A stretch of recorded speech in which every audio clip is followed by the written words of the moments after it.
जैसा आपको पता, साइबर क्राइम हमारे देश में बढ़ता जा रहा है। और Indian cyber crime coordination centre एक नोडल एजेंसी है जो बताती है कि वर्ष 2022 में करीब 9.5 लाख साइबर क्राइम इंसिडेंट्स हुए थे। और 2023 में ये बढ़ के 15.5 लाख इंसिडेंट्स हो गए थे।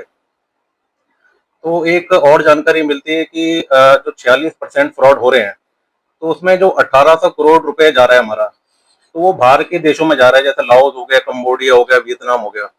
तो इससे ये हमें जानकारी मिलती है कि इनको रिकवर करना बहुत ही मुश्किल और कठिन काम है। तो ज़्यादा बेहतरीन जो हम काम कर सकते हैं वो अवेयरनेस है और अपने आप को सुरक्षित रख सकते हैं। तो मैं जैसे हांसी शहर में हूँ, तो मैं यहाँ पर भी देख रहा हूँ कि कई सारे लोग, जैसे बुजुर्ग व्यक्ति मेरे को मिला, साइबर थाने मिला, और उसने बताया करीब 1 करोड़ 20 लाख रुपए का उसके हाथ में फ्रॉड हुआ है। और वो डिजिटल अरेस्ट का शिकार हुआ है। और हमारे जो माननीय प्रधानमंत्री जी भी हैं, उन्होंने भी मन की बात में ये बात कही थी कि जो डिजिटल अरेस्ट के केसेस आ रहे हैं उनके खिलाफ सख्त से सख्त कार्रवाई होनी चाहिए। मगर कार्रवाई से बेहतरीन ये रहेगा कि हम जागरूक करें, लोगों को अवेयर करें कि भाई हम इन घटनाओं को प्रिवेंट करें। सबसे जरूरी वो चीज है। तो जो अगर हम बात करें कि किस दर से साइबर क्राइम इंसिडेंट्स हर वर्ष बढ़ते जा रही है, तो उसके अंदर 4 प्रकार के मुख्य साइबर फ्रॉड्स हमारी जानकारी में आते हैं। सबसे पहला डिजिटल अरेस्ट है, जिसकी मैंने अभी बात करी। दूसरा टास्क फ्रॉड आता है, जिसमें किसी ग्रुप के अंदर हम किसी व्यक्ति को जोड़ लेते हैं और उनसे निरंतर कुछ ना कुछ यूट्यूब के वीडियो लाइक कराते हैं, कभी फेसबुक के वीडियो लाइक कराते हैं और उसको आश्वासन देते हैं कि भाई आपको बहुत अच्छी रकम इसमें मिलेगी। तो ऐसे करते करते वो बहुत राशि इसमें जमा कर देता है और उसके बाद पैसा उसका फंस जाता है। तो इसमें इन्वेस्टिगेशन में ये समस्या आती है कि ज्यादा से ज्यादा पैसा बाहर के देशों में जा रहा है। इसी प्रकार से एक हमारा इन्वेस्टमेंट फ्रॉड है, इन्वेस्ट करवाते हैं और बहुत सारी पूंजी उसमें लगाने के बाद वो पैसा कभी निकल के नहीं आता। और चौथा हमारा जो चल रहा है, डेटिंग और रोमांस स्कैम है, जिसमें कोई मैट्रिमोनियल अलायंस बनाने के लिए लोग पैसा काफी लेते हैं। तो ये सारी बात करने के बाद हमारे मन में आता है कि भाई इसका कैसे हम बचाव कर सकते हैं। तो सबसे महत्वपूर्ण चीज ये है कि अगर आपके साथ में कोई घटना घटित होती है, तो सबसे पहले 1930 आप मिलाएं। उसमें कोई भी राशि अगर आपकी फंस जाती है तो उसको तुरंत उस बैंक अकाउंट को फ्रीज करवा दिया जाएगा। और बहुत सारा पैसा इसके अंदर हमारा रिकवर होकर वापस भी आ चुका है। तो ये बहुत ही अच्छी एक तुरंत कार्रवाई करने वाला लैंडलाइन नंबर है, जो कि एमएचए द्वारा संचालित करवाया जा रहा है, हमारे राज्य सरकार द्वारा। इसके अलावा दूसरा तरीका होता है नेशनल साइबर रिपोर्टिंग पोर्टल।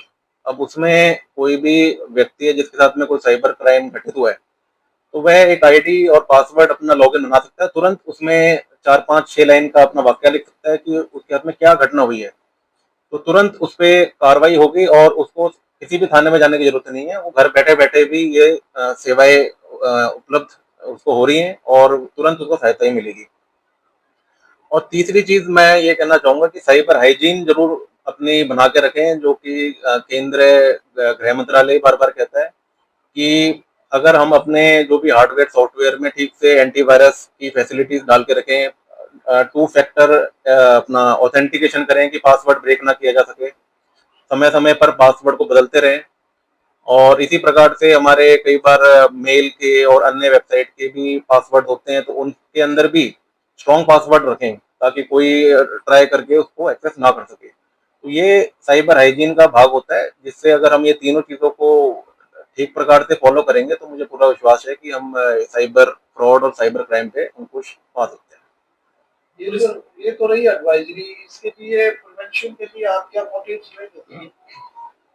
देखिए, प्रिवेंशन के लिए यही है कि एक तो अवेयरनेस उसका भाग बनता ही है कि लोगों को हम जागरूक अधिक से अधिक करें, जिसके लिए साइबर जागरूकता हमारा एक अभियान झांसी पुलिस द्वारा चलाया जा रहा है और बाकी भी जिले पुलिस द्वारा चलाया जा रहा है।